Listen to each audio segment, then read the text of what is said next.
I've actually gone through it, skipped it. Haven't had a chance to link it up. Isn't it fun? It is fun. It is fun for somebody who likes to look stuff up and try to do some correlations. Haven't done anything deep just yet, but I'm looking at that. This could be a lot of fun. So instead of me yakking, tell me.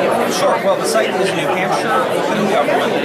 It's NHOpenGov.org. It's our searchable database of state spending for the last 2 years at the fair. It's really Charlie House. Our transparency director. It's their project. I just talk about it sometimes. But that's a neat title, transparency. Isn't that nice? Never heard of that. Yeah, well, that's his job is he's the webmaster at NHOpenGov. His job is to try to get those data sets out of the administration and put them up in a searchable format so you can compare apples to apples.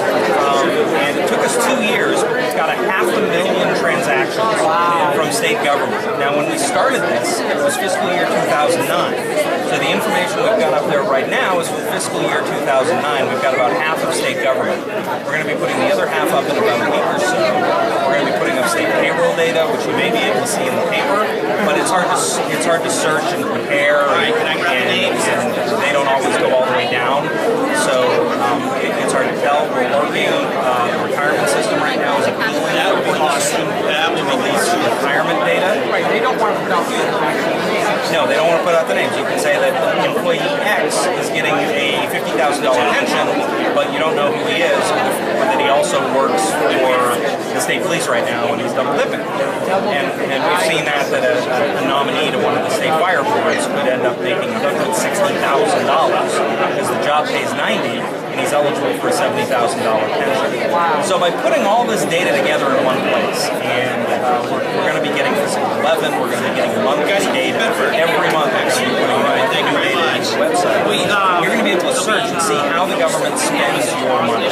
It's like you can go online at 3 in the morning and check your bank balance. You can go online and check the state's checkbook too and find out how much we pay for car washes, how much we pay for any Department of Health and Human Services, how much we pay for food at the Department of Corrections. And if there's another vendor out there that thinks they can supply it cheaper, they'll know the price point they have to be. It's basically just transparency and sunshine. This is wrapping up Sunshine Week across the nation, and we wanted to get this site up and running after 2 years.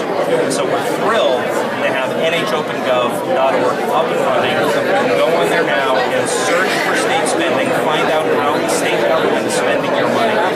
And as we get monthly data, you start comparing year to year, you can see how the trend lines are going, if we're spending more or less in one area or another. As we get more data, the site is just going to become more powerful. I'm an investigative reporter with the Josiah Bartlett Center. My job is to dig into state government and to find all these facts and bring out to people. Well, you shouldn't rely on me having to uncover it. We want 1,000 sets of eyes, 1 million sets of eyes looking at state government spending, so we put it all online. Well, certainly people will say you're 1,000 questions. Like yourself. You know where the data is. The ordinary person doesn't have our time because, frankly, we work every day. And those who have scientific background, or somebody who's just saying, where is all my data? This money going? This is great. Now, are you going to be able to do this so-called time series so I can say, here's Department X, Y, Z, and here's where it was this year, that year, and the following year, and just keep on going? Well, right now we're starting with fiscal 2009, but yeah, we're going to be adding what the Executive Council is basically told state agencies to start supplying this data on a monthly basis. So we're going to be able to fill in fiscal 11, backfill 2010, and by the time we get that up and running, we'll have a nice 3-year baseline to be able to track state spending, and we'll have it going forward. So throughout the budget, everybody can start sitting down. The nation's fair will be glad to come on and it's a stop by each table and say hello. It's a database. So He's going to, as they say, work the room. Search. I'd love to talk to you as you're sitting at your table. Excel and make your own charts and graphs and do whatever you want with it. Information wants to be free. It's been a 2-year struggle and a lot of money to get it there, but we're opening up state government to the public.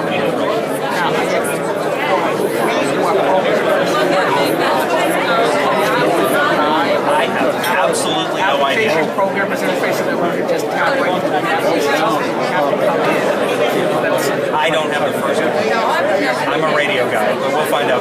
Yeah, can you have somebody come on? Actually, GrokTALK Saturday mornings 9 to 11. We'd love to have transparency director. That tickles my fancy. Have your transparency director come on and give us a rundown of that and what some of the things that we may have already found. Well, one thing we found is we did a search just randomly and came across car washes. And you don't think that part of what state government does for all these vehicles is they have to go to the car wash, right? Well, we found every transaction in 2009 where they went to a car wash. In some places we got it for $4. Some places we got it for $6. Some places we got it for $8. And some places we paid, $387. We assume that wasn't for a single car wash. If it was, I better be a clean car. We assume that's sort of some volume package deal that we made. And that's what you see with a lot of this data. Just looking at the data doesn't necessarily tell you the whole picture, but it tells you what questions to ask.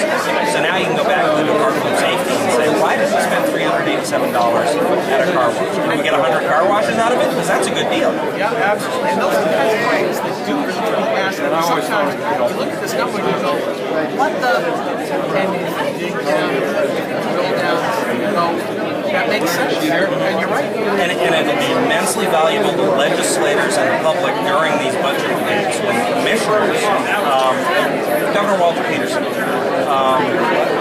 not a conservative favorite for proposing an income tax for New Hampshire, but his budgets were actually pretty lean. And he always said you could tell the department heads that were with you when you wanted to cut spending because they proposed reasonable cuts of marginal programs. And the ones that didn't want to cut spending, they put the widows and orphans up front and say, well, sure, we want to cut spending, but the widows and orphans are going to get it. So now when the commissioners go to the finance committee, go to the governor, go to the legislature and say, all we can do is cut widows and orphans, you can say, really? Because we found you were spending this much money and this on this and this much money on that, and say, why is that a bigger priority than what we're trying to do? Well, that always goes back to what's the problem with the government? There's a lot of stuff that goes on. In this case, for example, is it better to give it to widows and orphans, or is it a better case to put it on car washes? You're spending too much on car washes. Yeah, and that's what we want to do. We don't necessarily, we're a free market thinking, we've got a perspective of smaller government, but we're also in favor of open government. We think that we don't have all the answers, but we can provide the information, and the government will make better decisions, be less likely to waste our money if they know that people are looking. So that's ultimately what it is. It changes the behavior of democracy. That's why transparency is so powerful.